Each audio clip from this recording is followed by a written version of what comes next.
Today, I'm joined by Dr. Richard Chambers, clinician, mindfulness specialist, leadership coach in executive circles.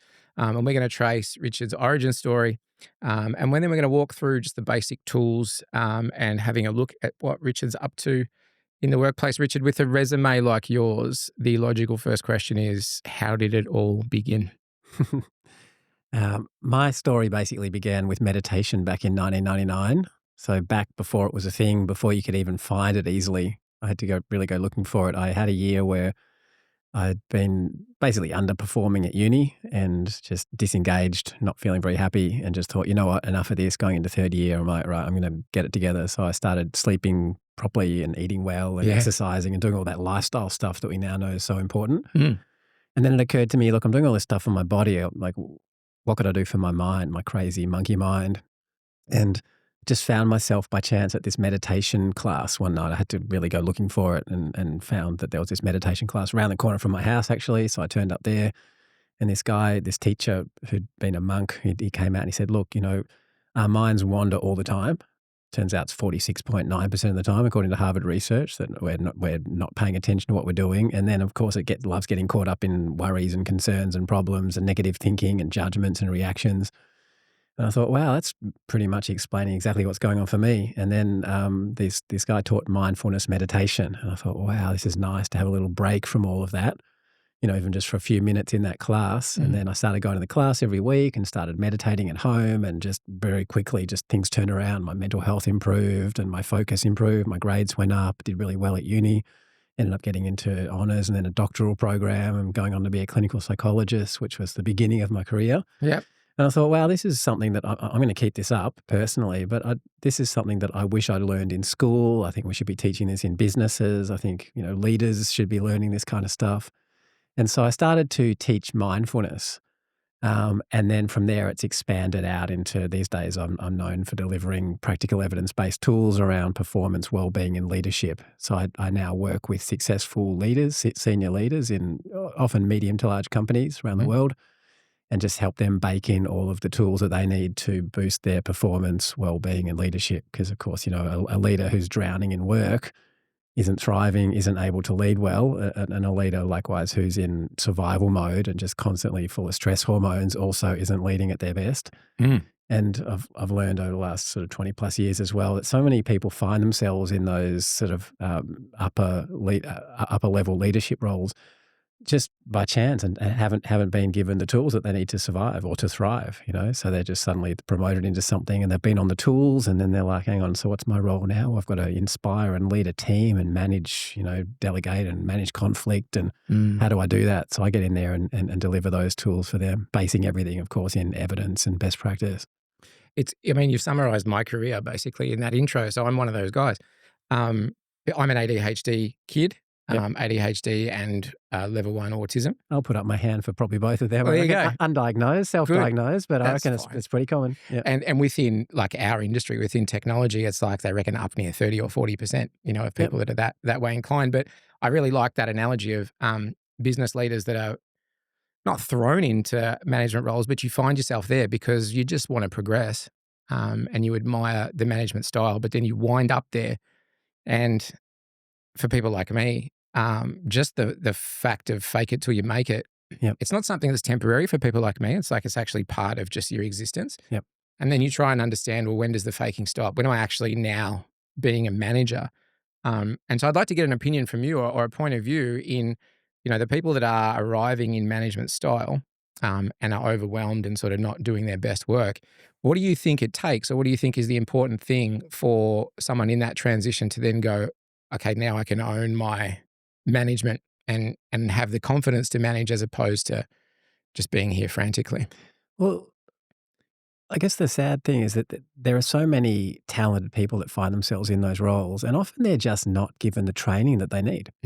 You're a case in point. Yeah. I found myself in leadership roles and then tried to figure out how do I lead this team? How do I motivate these people? How do I, delegate and keep people accountable? And of course, it's very expensive to hire someone or to lose talent. So there's a big push, of course, for talent retention in companies of all sizes, for sure. of course.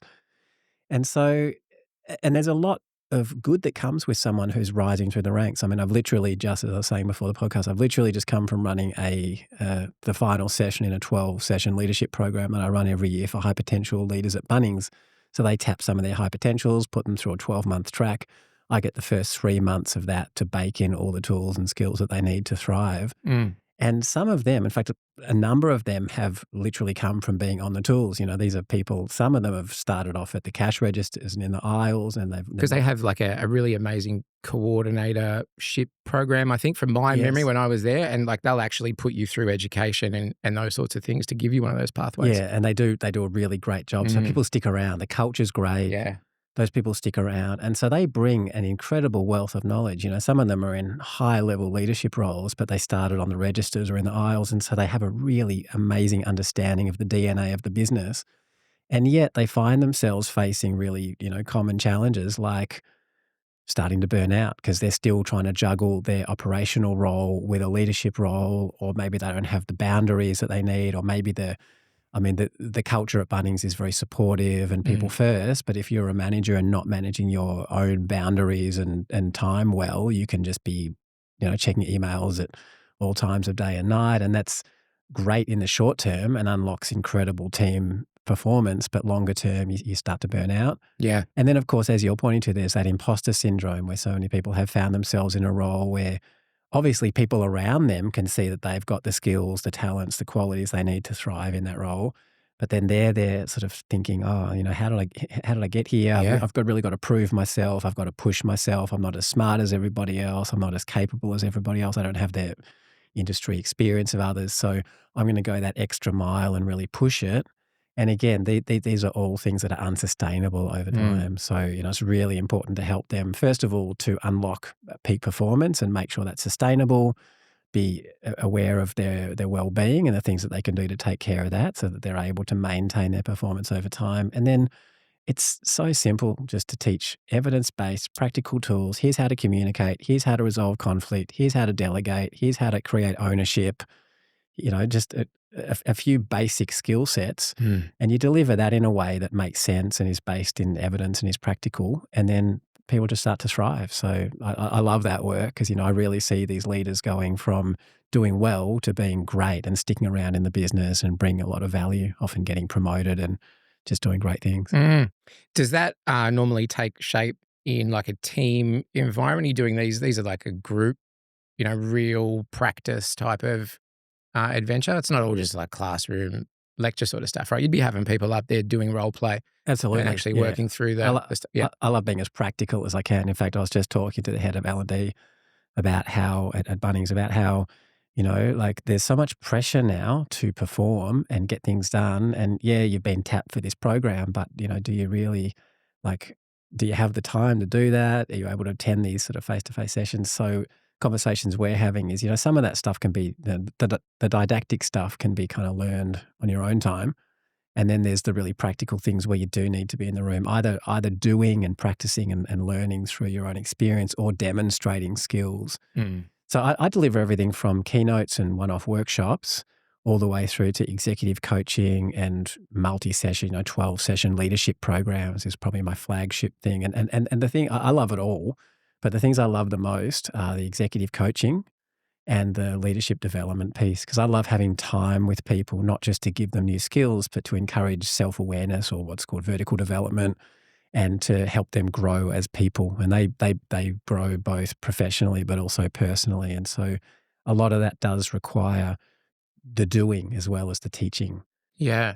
Do you do a lot of like one-on-one sort of sessions with executives as well? I imagine like there'd be group sessions that are the group sessions, but out of those comes a couple of leaders that then want those next steps. Absolutely. You get to work with them. Yeah, so that's a common thing that I'll do. I'll deliver a group coaching program, and then some of them will contact me afterwards and say, "Hey, that thing you said about burnout, or that thing that you said about increasing engagement in my team, that really resonated. Can you help me in a more intensive way?" And then we do a piece of executive coaching. Yeah. TED Talk. Yeah, You've done a TEDx. I have. How was that? And how is that from 2 points of view? How is it from your point of view, right? In that this is Richard doing his first TEDx talk. But then Richard, who is doing this because this is the business and, this is the platform for you. do you deal with things in like, the personal approach and then like, I got to put my executive sort of get it done hat on? Do you go through that sort of shift as well? Well, that TED Talk, I absolutely had to wear my get it done hat because I was given that 2 weeks before the Mm, talk. So normally they have 6 months, 9 months. that'd be an absolute meltdown for me. Yeah, well, here's the thing, right? I realized really early on, I'm not a naturally good public speaker. I used to, like so many people, like the majority of people, I used to feel totally nervous. I'd get a dry mouth, my brain would fritz out, I'd forget what I was talking about. I'd be Yeah, wow. thinking about, how am I coming across? Are people liking me? And I'd get anxious and stressed out, and then my brain wouldn't work. But I realized really early on that if I like this whole mindfulness piece and developing people, their performance and their well-being and their leadership skills, it's so important and so Mm, needed that I just had to learn how to present. yeah. And so I thought to myself, I'm just going to get some reps in. So I went from really struggling and avoiding it to just, I remember I was doing placements when I was doing my psychology training, and I'd always be sitting in these organizations, counseling services or mental health services. And there's always these requests coming in, it's Mental Health Awareness Week or Are You OK Day. Can you give a presentation for our business unit or our team? And I'd watch all my colleagues, the paid staff, they just look at their shoes. Yeah. No one wants to do that stuff. And I was like, you know what, I'll do it. I'll just put my hand up for everything because I'm like, this is just low stakes stuff. I can totally bomb up there and it's not going to have any implications for me, Mm, really. And just got the reps in. So now I'm a practiced public speaker to the point, to the degree of being able to get on the TED stage, yeah. but naturally pretty anxious underneath it all. So I've had to learn to sort of manage that over the years. And then this TED Talk came up. There was like TED events often have themes, and this one was on education. I was like, I've got something to say about this. I know something that should be in every single classroom around the world. And so I got this talk 2 weeks before, no coaching, no support, and I just had to make it happen. Just had to Wow. make it happen. So the experience of that was, I guess, kind of high stress, but at the same time, I've learned a few things along the way. Like, if I find myself worrying about how I'm coming across and do people like me, that's just pointless giving my attention to that. I'd rather just notice that, come back to like, well, hang on, what's the message I'm trying to get out here? Mm. And I just kept coming back to that. So I was really practicing what I was preaching there as well. I really like that. It like gives me goosebumps. Whenever someone says something like that, where I'm like, oh, geez, I wish I could do that. Because that's my biggest problem. Rejection sensitivity is that thing that creeps in on the neurodiverse mind all the time, where it's like, whatever you do, what do they think? Am I good? Am I bad? Do they not like me? Yep. And I guess similarly, I went through a stage in my career where learning that being able to speak publicly, it's sort of almost a self-promotion in the sense of what you say, if you can deliver confidently, actually becomes more believable. Yes. And the people that are receiving your presentation automatically think that you're confident and know what you're doing just by you being there. Yeah. It's not That's like right. often that people are in the crowd going, "Oh, this guy's going to bomb and we're going to laugh and it's going to be amazing." Like it's going on in my head, No, not in yours. people want you to succeed. Yeah. If you're struggling, they almost imagine themselves up there struggling and start to feel stressed out themselves, and then they're not going to enjoy the experience. But people want you to succeed, so they'll generally give you the benefit of the doubt. Mm, And it's so true, just getting up there with confidence, faking it till you make it. That's part of the journey. So mm. part of what's helped me is just getting in the reps, faking it, getting good at it. Now, of course, I've come from an academic background as well. So I used to over prepare and have lots of content on the slides and kind of hide behind my slides. And as I've become better and better and better at speaking, I'm just taking a less is more approach and Mm. getting rid of that. Now I've got compelling photographs that I'll speak to for 5 minutes instead of having, troves of text. Yeah. But as well as the fake it till you make it thing, it's an interesting point you raise because there's another really important piece. And this is what I do with a lot of leaders who feel like imposters. The imposter syndrome is just rampant. Yeah. So many people find themselves in I'm still waiting for someone to work out, I don't know what's going on and sack me. Like, it's just the way that I think. I'm always looking over my shoulder thinking I better be doing something. Otherwise people are going to think I'm doing nothing. Yeah, exactly. And that's really common. And of course I experience it too because I'm working with successful leaders in medium to large companies. I haven't done that myself. Mm. I've never been in that role. I've worked at Monash University for Yeah, a number true. of Yeah. years, including being in a leadership role there. And there's that's double-edged. There's pros and cons to that because on one hand, I don't necessarily know that world from the inside. So in that way, I feel like an imposter. But I've also got fresh eyes. I get in there and I'm like, well, these ways that you do things that you think is just how it's done. Is that is that actually real? And is that Mm, necessary? And let's go first principles on that. But the big piece of work that I've done with myself and that I do with so many of these leaders I work with is around that imposter syndrome. Because if people are really honest with themselves and are willing to look within, most people are going to recognize that on some level they're trying to prove something to themselves, for to sure. others. This is just human nature. And so that sense of trying to prove something often comes from a deep sense of feeling inadequate, not good enough, insecure, whatever name you want to give it, right? On some level, like I'm not good enough. I'm not as smart as other people. And that's where a big self-compassion piece comes in as well, you know? So when I was talking to a leader today he was saying, look, actually my problem's not at work. I'm kicking goals at work and I keep getting new opportunities. But actually, one of these big opportunities I've been given now requires weekly interstate travel, and I'm not spending enough time with my 3-year-old son. Mm, And that's what I'm feeling like an imposter around. Do you have any advice around that? And I mean, the two bits of advice I gave him was, first of all, to, if he's getting caught up in negative thoughts about, I'm a bad dad or I'm not good enough, just realize that's coming from a good place. But you don't need to feed those thoughts. They're just things that are going through your mind. And with a little bit of mindfulness, you can step back from that and just give your full attention to what matters. When you're at work, 100% on work. When you're at home, 100% of your attention on your son, and that's going to help. But also just, being a bit kind to yourself and realizing that, like I realized years and years and years ago that I was doing the same thing. I felt sort of on some level, I mean, I don't know what to call it, insecure. yep, Let's just shorthand it. Just yep, feeling like I'm not enough. And my whole life was about proving that I'm enough. And I've been very successful at that, as you mentioned at the start in the intro, doctor of clinical psychology, author of 3 books, 60 academic studies, yeah, blah, blah, blah, all this stuff that's everything. kind of extrinsic, but that's all extrinsic. Yep. It's good in a sense. It builds my brand, helps me get in front of audiences so I can do the work that really matters. But it's also not that important to me Mm, in the end. What's important is helping people unlock better lives and just be better human beings.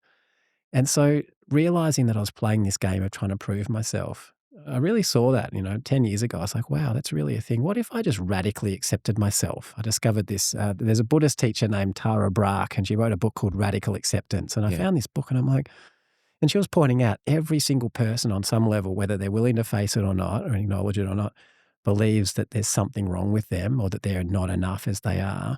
And the whole world's in this game of trying to prove that they're enough, a good person, enough, a good enough dad or a successful person or great on the sporting field. And meanwhile, deep inside, they're like, oh, I don't really know if this is true. And I hope that doesn't fall down. I hope people don't see who I really am. And her whole message was, you know what? What if we just radically accepted ourselves as we are? Yeah. And I started doing that and realizing, oh, that just feels good inside, doing self-compassion practices and loving kindness meditation and just kind of, you know, cultivating a very different relationship with myself. And the funny thing is when you start to do that and just own the fact that, hey, I just feel a bit insecure sometimes, and that's just part of being human, you look around and you start to see that everyone around you is doing the same thing.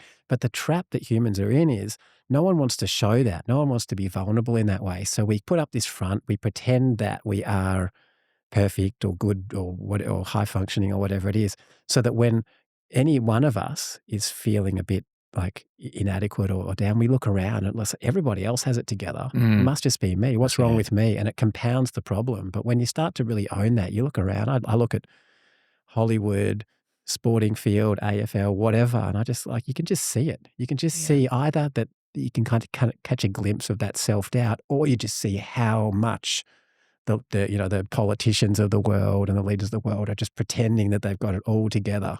Yeah. And you can just see that where that's coming from is actually a place of self-doubt relative to someone who just feels okay about being human, takes the Brené Brown approach. I'm human, that's okay. Mm, And I don't really have anything to prove.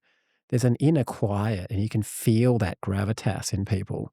And then they might be really high functioning, incredible sports people, ball and business people, but it comes from a quiet place rather than this like yeah. pedal faster and faster trying to prove something. Which is where I think I've lived. And again, this is all very provident for me because even last night I was catching up with my therapist, and we touched on this exact topic, like to the letter, in the point of some of the stuff that again has happened in my career. is because of, unresolved childhood, whatever it might be. But it drives you for that external fulfillment. Yes. Because I come from a place where parenting in my childhood was not necessarily about, it was always a case of, you'll be good if, and you should do because, Yeah. and but never with the other part, which is, but what you're doing now is also Yeah. perfectly acceptable. And that's how my psychologist explained it to me. It's like, it's a different in parenting where it's okay to want more for your kids and want them to do more and do better. But you've always got to give the push with but everything else The is perfectly acknowledgement. fine. Yeah, it's all Yeah. good. And then it drives you. Like for me, it's this case of, like I was saying before, if I'm not doing something, then I'm thinking I'm doing nothing, Yes. where there's a whole bunch of things that are going on. And there's successes that I've had now that I would have never imagined when I was 14, 15. Yeah. But as soon as they happen, it's like, well, you're only as good as your last invoice. Now what's the next thing? Yeah. And so, yeah, just coming to terms with the fact that it's okay to just Yep. be a little bit of a wreck, Yep. as long as there's things that you're working on that are, Or just be human. Just be normal level human.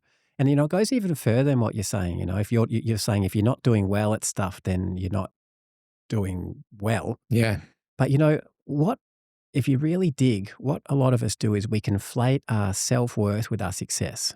That's the Yes. same. Yeah. And as you pointed out, it's those internalized early messages that we get from parents and caregivers or key figures, peers, teachers, whatever it is.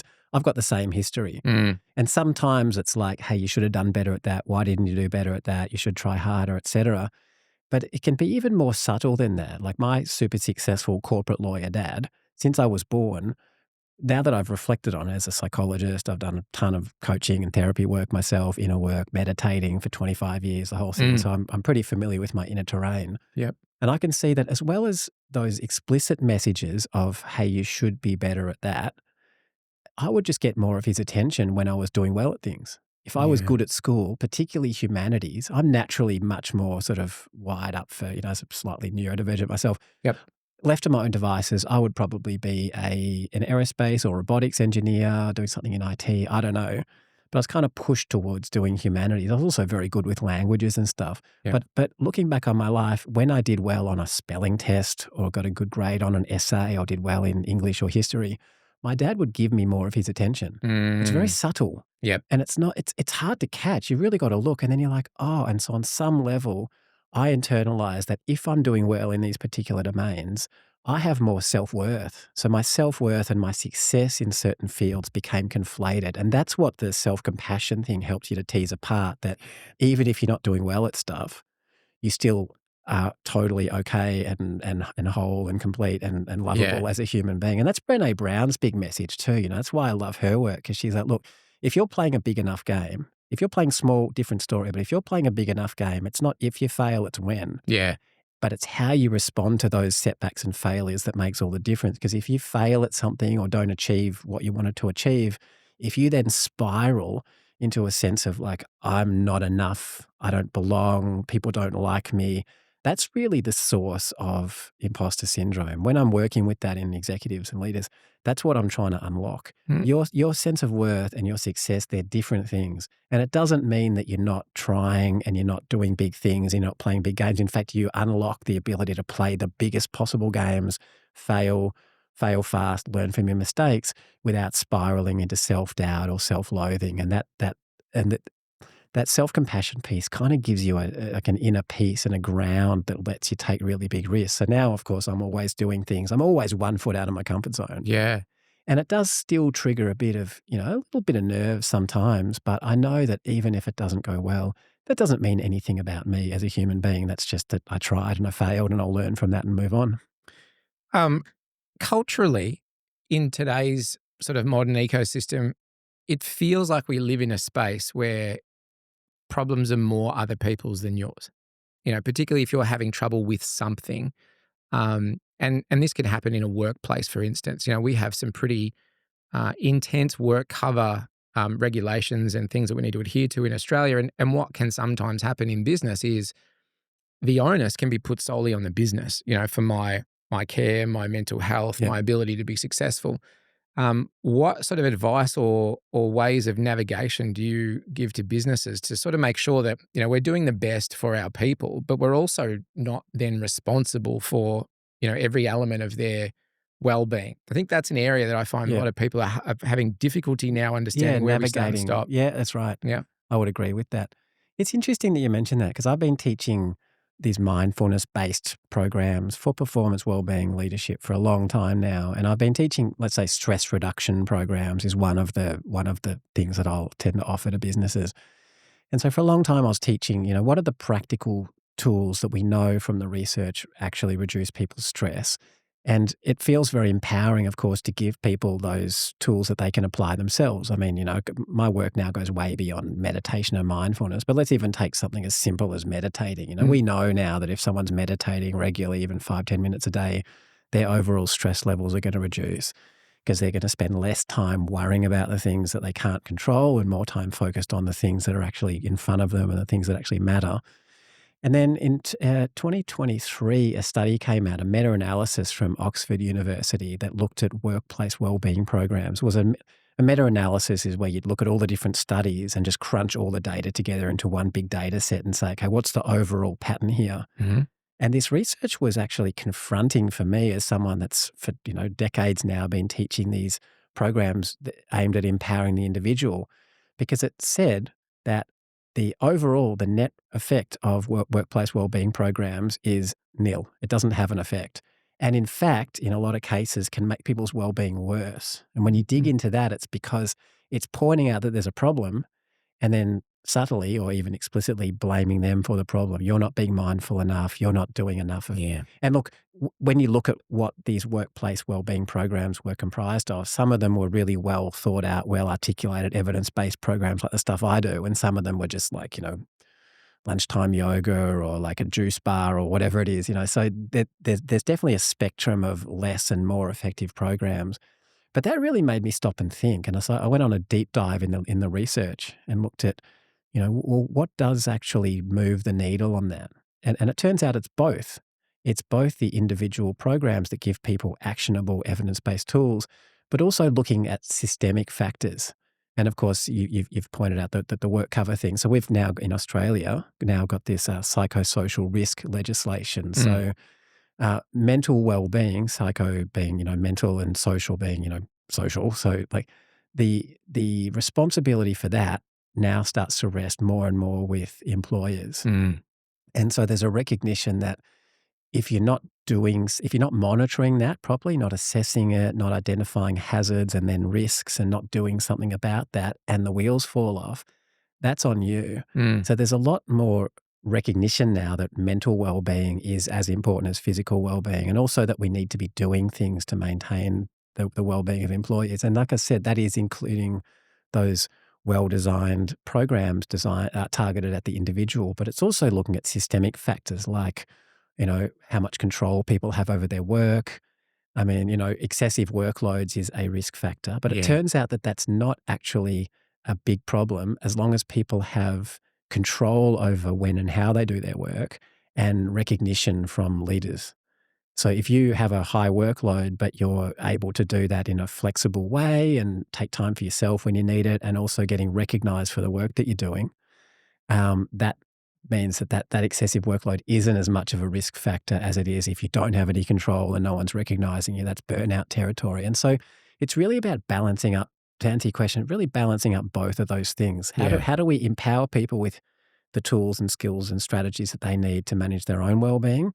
And how do we also take a look at organizations and how things are structured and, everything down to reporting and remuneration and organizational structure. And when you look at both sides of that coin, that's when you're really doing good work. Yeah. And again, I can relate to that. And this is the first job where I was formally diagnosed ADHD and sort of had no idea how that was going to affect my work or what I was going to have to do and what sort of changes need to be made. And over time, you realize that you were really working in a model that was just never cut out for you, right? It was like the agricultural farming model, and you go to school for, the 8 hours a day and then go home and do some work at the house, where for me, like, I will do really good work. I can wake up at 5:30 in the morning some mornings, and my mind is firing. So between 6:30 and 10, I'm great. That's peak time for you. And then I'm like zonked. And Yeah. so then I just have to go and walk the dog for a couple of hours and, do some life admin and catch up with things. And I might come back online at 4 or 5 and push out another 4 or 5 hours. I never imagined that I would even be able to do that in an executive role, right? I always thought, okay, well, once you're an exec, it's 9 to 5, you're on 9 to 9, whatever it might be. But there's no room for you to have space for yourself, right? It's now selfless and you're about the people. And one of the biggest challenges for me was trying to find comfort in the fact of saying, well, no, I'm still a person and I still need to look after myself. I think when you start voicing that openly with your people, the support that you get from your people is something that then drives you to sort of go, okay, I can actually take care of myself, because then they're actually looking at you and going, well, if it's good enough for him, it's good enough for me. Yep. And what a great example to set, right? That's a Hey great guys, example. like I am pulling out for a bit because it's too much for me and I advise you do the same. Yep. And then everyone's going, okay, cool. That's actually okay. We can do that. And now I'll get a message from someone who, rough morning with the kids, need a few hours. I'll be back on at 4. Yeah. Okay. Yeah. Good. That's right. They work a bit later, or they're just more efficient when they're working. That's one of the blessings of COVID, I think, that we, the remote work and blended work arrangements that emerged and the new technologies that support that, and the sort of the fact that that's become kind of normalized now, that people can, potentially, work a morning from home, even take the morning off and then come back and deliver that work later on. Yeah. It's just so important. And, the smart companies are managing their teams and their employees through outcomes. What are you expected to do? The kind of Google model. Yep. If you work at Google, if you're so talented and smart that you can do your project work in 5 minutes a day or 5 minutes a week, just to take an extreme example, Do it. Yeah. just do it and sit in the hammocks and play ping pong the rest of the time. And if it takes you 40 hours, then that's how long it takes you. And so that's a smart way of managing performance, being visible. And you can understand the psychology behind this, but expecting your employees to be visible, to be in the meetings or in the hot desk or whatever it is, and managing that way. It's a little old school, and perhaps that's not the most effective way to do it. Yeah. I had a manager who was like that. I always recall managers. You recall your best managers and your worst managers, of course. I had a manager who was very much the old 80s model. And he used a book, it was called The 1 Minute Manager or something like that, which was a very popular text but it was all about making sure that, you reach out to all of your team for at least 60 seconds every day. Oh, yeah.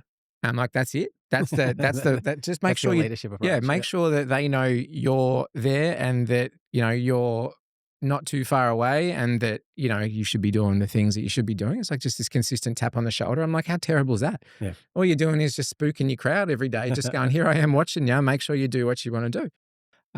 And I remember challenging that convention because he would have been the manager that was sort of leading me into my management.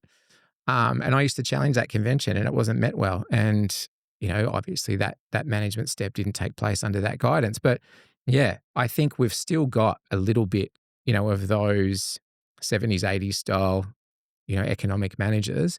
But it looks like we're getting to the point now where at least the bulk of the industry is sort of looking at things through fresh eyes and understanding that the health and wellness of people is part of the outcome, right? Like if your people aren't healthy or well, you're not getting any outcome in your business. No, exactly. Burnout's the opposite of engagement. Engagement's one of the big predictors of productivity and the bottom line. So there's definitely a growing recognition. Plus, of course, as we said before, if you're not taking care of your employees and something happens, okay, there's going to be some questions asked, maybe a court case. And so there's that incentive. And as a result, a lot of companies now are like, but they're taking the stick approach. They're like, we better not get whacked by the stick. But it's like, what about that carrot? What about happy employees who enjoy coming to work, are productive, they're engaged, they're doing great things, there's psychological safety in the team? Why don't we look at building all of that in so that everybody is producing well and doing things in a sustainable way? And then you've got talent retention, you've got success, and that's how the intelligent companies around the world are starting to think about this. A lot of talk about fixes, and this is probably where in my career, my turning point, was there's learning the fix. Like, okay, I've worked it out, but then how do you scale the fix? And particularly in your environment where you have to scale these solutions to an array of different businesses in different countries, even different cultural backgrounds. What do you use as an approach to ensure the message is always relevant to the different audiences? Yeah, so obviously not a cookie cutter approach. And what works with one person or one small group isn't necessarily going to scale across the organization. So I bring in a very strategic approach. Anytime I'm working with a business, I'm spending time with different people in different areas of the business and getting to the core of like what's really going on for you. You know, ask the 5 questions and get really to the core of what are the things that aren't working here. What are the skills, the tools, the strategies that are missing, the resources that are missing, and then looking at how to build those capacities. But you know, like I'll classically, you know, if I'm working with a big company, we might deliver a keynote to get a message out at scale and start new conversations. I'll always back up my keynotes and my workshops with bespoke online resources. So we don't just deliver the keynote and hope for the best. We don't just throw a whole massive app or portal at people and overwhelm them, and that's going to lead to no engagement or behavior change. So it's like, here's a particular piece. We've identified this is the first need that we're going to address, the first lever we're going to pull. Here's a keynote to start that conversation. Here are some targeted, bespoke online resources to help your employees embed that in their day-to-day. Now, what about this group of leaders here? Do we want them embodying these behaviors and values? Great, let's take them through a workshop and go a bit deeper, make it a bit more experiential than the keynote so that they're, oh, okay, that's something I might do differently now. You know, like if we're doing a productivity piece, you know, I can teach the unitasking and the technology management piece, and we can talk about flow and deep work, and people will be like, oh, that's a really good idea. Support that with the online resources. Then I'll grab a group of leaders and say, right, I want to teach you how to access flow states. I want to teach you how to bake deep work time into your calendar, which is what you're talking about, you know, that first few hours of the day or whenever you're at your peak. Yes.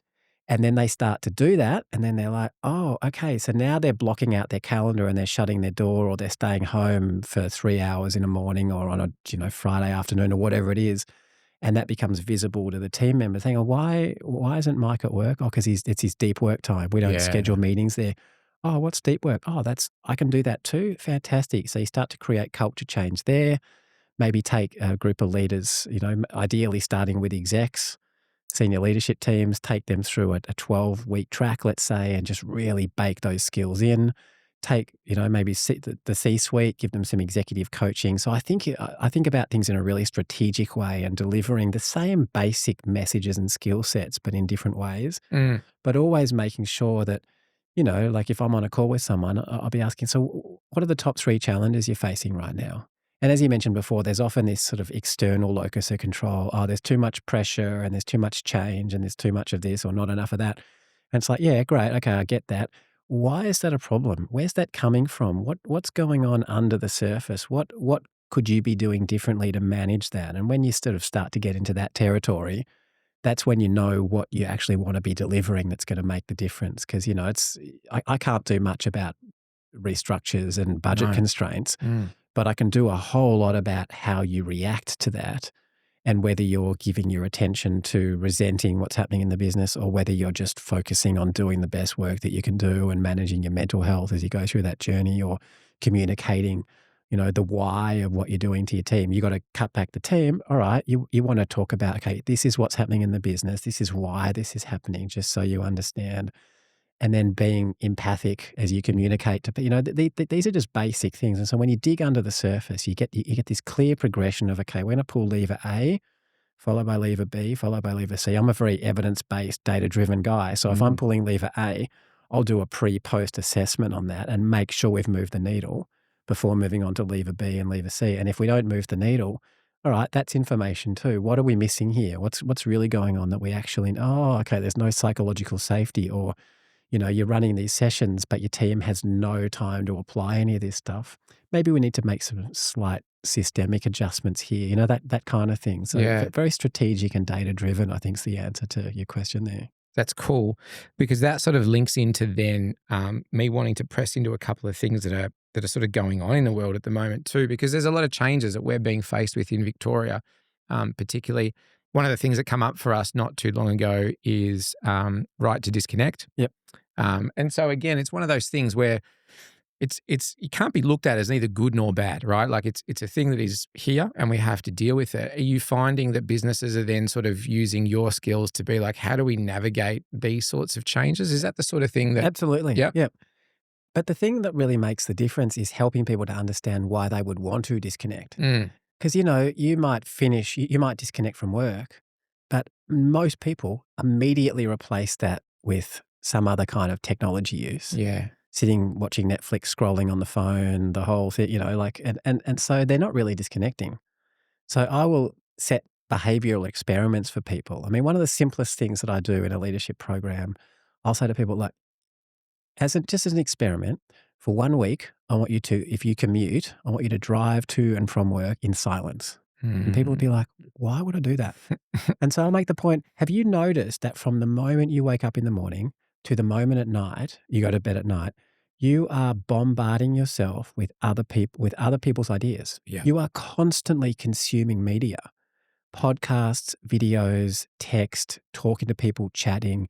It's a constant bombardment. And then I'll ask, and have you noticed that there's not a lot of space for original ideas? Mm. Let's do an experiment. 1 week, the silent commute, just drive. And what people report, especially if I've got a multi-week program, they'll come back and at least some of them will say, that simple thing, because it's often the simple things. I'm smiling because Yeah, I've done it. that was profound. I do it all the time now, Yeah. and that I used to be guilty of that too. And then one day my wife said to me, why don't you just drive in silence and see what happens? And I did it, and I was driving at the time. I used to work. I was working at Monash Uni, driving from northern suburbs. So I was like, an hour in traffic either way. Mm. And the first, 15 minutes of that drive, and my mind would be tick, tick, tick, tick, tick, all this stuff, and then it would start to calm down. And then I would think of something. Either I'd remember something like, "Whoa, I completely forgot to get back to that person," or I'd have some new idea pop into my mind. I'd be like, "Oh," or I'd be driving to run a program, and I'd be mentally preparing myself, and I'd get there super calm, super ready with a whole lot of new ideas, and just simple things like that. So I'm really experiential with people rather than just saying, "Hey, right to disconnect. We should be doing that." It's like, yeah, and that there's legislation for a reason so that workplaces aren't preventing this. But let's also, again, focus on the individual because that's that systemic and individual approach I'm talking about. When they come Yeah. together, that's where the magic happens. And just give people an experience and what happens. And, after a week of that, like I caught up with these leaders today after, I think it was 7 months ago, I first met them. And when I was reviewing, what are you still doing? What are you still applying? Some of them, like two of them actually said, just in amongst everything else, just commuting in silence makes a huge difference. And so there's a bunch of stuff like that. So it's nice that we have this legislation. I think we have to have this legislation. Yeah. I'm personally a supporter of phones being sort of banned from public schools. I think that's a good thing for learning outcomes and social outcomes. Yep. It's always complex. Do we ban social media for young people? But if you dig into the research, it's probably actually not a bad idea for a range of reasons. So Mm. sometimes you do need the kind of government approach. But at the same time, I think if we all take a close look, and I guess this is, I'm a mindfulness guy, so I pay a lot of attention to what I'm doing and thinking and feeling and whatever and learn from my experience. But when you really start to pay attention in that way, you do realize that, constantly bombarding your mind with other people's ideas means that you're just mentally busy all the time, don't have any original ideas. You hop in bed at night, your mind's ticking over. You're like, why can't I sleep? Why is my mind so busy? Well, because you started practicing that or reinforcing that when you woke up this morning Yeah. or 12 years ago when smartphones were invented or whatever. And so whatever we practice, we get better at. So if you've got a busy mind all day long, well, you're not going to sleep well and you're not going to perform as well and you're not going to be as present with the people around you. Yeah. Because in my life, again, the search for distraction is always the thing. I don't want to be focused on any one thing because then I have to actually give it the attention to walk through it. But the silent stuff is something that I've been doing as well because I was always the guy that just always has music on. Yep. So even on a Saturday, if it's a quiet day at home, chuck some music on, start Yep. cleaning. There's always something. But to your point, sitting quietly either on the way to work, and now I don't do any like digital device until I get here. So Yep. until I'm actually starting the work day, that's the first time I check the phone. Yep. And those trips, like everything that you said is 100% the stuff that I've been feeling where it's like even just arriving at work, the first, I don't want to say anxious, but the first driven thoughts I have are the ones when I get here. It's not when I'm scrolling at 7:30 before I've got out of bed and I see a political message I don't like, and then that puts some thought in my head. Yep. Now I'm angry in the shower. Now when I'm driving to work, I'm just pissed off at the state of things. And as soon as I get here, someone's got a small issue, and I'm like, well, Yep. like deal with it. It's not. changes your whole perspective on how to engage with people. Totally. And it's too easy to have passive consumption of media. I'm actually in the middle of a 30-day digital detox right Good. now. Last month, I took 30 days off. I'm like, right, I'm going to quit caffeine, alcohol, sugar, and media Yep. for a month. And I quit the first 3 pretty easy. And the last one, I was like, I was bottoming out on the dopamine. So I thought to myself, you know what? I'll give myself a break. I'll quit these other 3 and take a bit of time off. And then I've committed to another 30-day detox. And I'm doing that. And it's like in the beginning, the first, because your dopamine hits that you're getting from that are huge. And so consistent. And when you pull it out, you literally start to bottom out, So dopamine's that reward chemical that you get in your brain. Not when you do something like scroll your phone, but when you think about it, you get a little hit of something that's like, oh, that's going to feel good if I grab my phone. And if you wake up in the morning and grab your phone, you might not even be getting your outrage buttons pressed. You're just like scrolling, watching, listening, and it's triggering dopamine and you spike. And so when the dopamine spikes, like anything that goes in the body, once you remove the stimulus, it'll bottom out and your dopamine levels drop below where they were before you did that. And then everything else just seems a little bit more crap. And just like, oh, it's a bit boring. My breakfast is boring. This commute's really boring. And so, and then you're questioning the value of your life as a result of it. And then you start chasing another dopamine hit. Yeah. So if you can get through that 1 day, 7 day, whatever it is, dopamine withdrawal period where you just cut it out and you're like, oh my God, life's just a bit of a drag. You come through that and then you don't need it. And so you're not getting that roller coaster of spikes. And then everything, like your breakfast is actually really nice and gives you a little bit of a dopamine hit and you start to build up your endogenous dopamine levels. But man, it was so hard to quit. But I've realized that, like my mind is like this ADHD mind. Again, not diagnosed, but man, I definitely would. You can diagnose yourself technically, can't you? Yeah, well, I think so. And it's patently obvious and getting more and more obvious. The more I meditate, the more my mind just starts to get a bit more still. And so from that baseline, you see the effects of doing things. Like it's just obvious. Like I don't want to bombard myself with dopamine in the morning. So I don't until I get up, I exercise, I have breakfast, I meditate. That's my morning practice. And then if I want to, I'll start to consume media or do some work on my phone, but not before that. So I start my day in a different way. Yeah. And this 30 days, I'm going to do it once a quarter, I think, because my mind's just getting so much more still. My wife's like, wow, you're so much more present. I'm having lots of creative thoughts. I'm problem solving in a new way. I'm sleeping better. It's just a no-brainer. But until you've experienced it yourself, I mean, your listeners would be like, oh, that sounds like a good idea, but do it. Give it a week, give it a month, take some time away from that, and you'll just notice a massive difference. And then you want to start gradually reintroducing the technology, but making sure that it's not taking you away from the things that are really important. Plus, if you give up passive tech use, you've got so much more time. I've picked up the guitar again, doing a bit of surfing. There's so many things that you can do. And then you want to make sure that the technology isn't getting in the way of those really deeply meaningful things. Because, you could think about, some people talk about like social media and a lot of digital technology as junk values. It's kind of like junk food. Yep. Feels good, tastes good. It's like smashing burgers down at Macca's. You get a little sugar spike and you feel good, but then 20 minutes later you feel pretty crap. Good. Yeah, and then, of course, you do that regularly and that's your diet, you're going to get really unhealthy. So when you cut that out, take a bit of a break. And I think once this 30 days is up, I'm going to allow myself to do active research. If I've got something I'm interested in, I'll find some podcasts on that. I'll read some articles on that. But, I've killed the feeds on Facebook. I don't even have the social apps on my phone. Kill the feed, and then you jump on YouTube, and rather than having an algorithm saying, I know how to hook you and keep your eyeballs glued to this screen, it's like, all right, what do I want to learn today? What do I want to look up? Yeah. Because again, with a lot of the nature of the ADHD brain, is to consistently be looking for that stimulus. One of the things I noticed, because I'm medicated as part of my diagnosis, which has changed my whole life from an ADHD perspective. But because I'm a little bit autistic as well, the ADHD tendencies tend to mask on behalf of the autism. And so now that I'm not as ADHD during working hours, I'm significantly more autistic, which is really bringing to the fore the social challenges that I have that I used to just deal with in an ADHD mind. You just show up as someone else, and just put on a persona and manage it Yep. that way. So yeah, going through a management step now where I'm like, I'm actually learning a bit more about myself that I didn't even know before. So it's having to make a lot of those changes that go along with it. But yeah, like we were saying before, having the right workplace. I would have never been able to go through what I've been able to go through in the past 5 years. 'Cause it's been about a 5-year journey for me if I wasn't here. Mm. Because any other place that I did work, it was always just so intense and so like 100%, 100% of the time, you don't even have time to think. Yep. So it's interesting when an employer is actually encouraging you to take time and focus on yourself Mm. and the time that you need. It can give you an opportunity that you probably would have never given yourself as well. Yep. And that's something that I've loved ever since.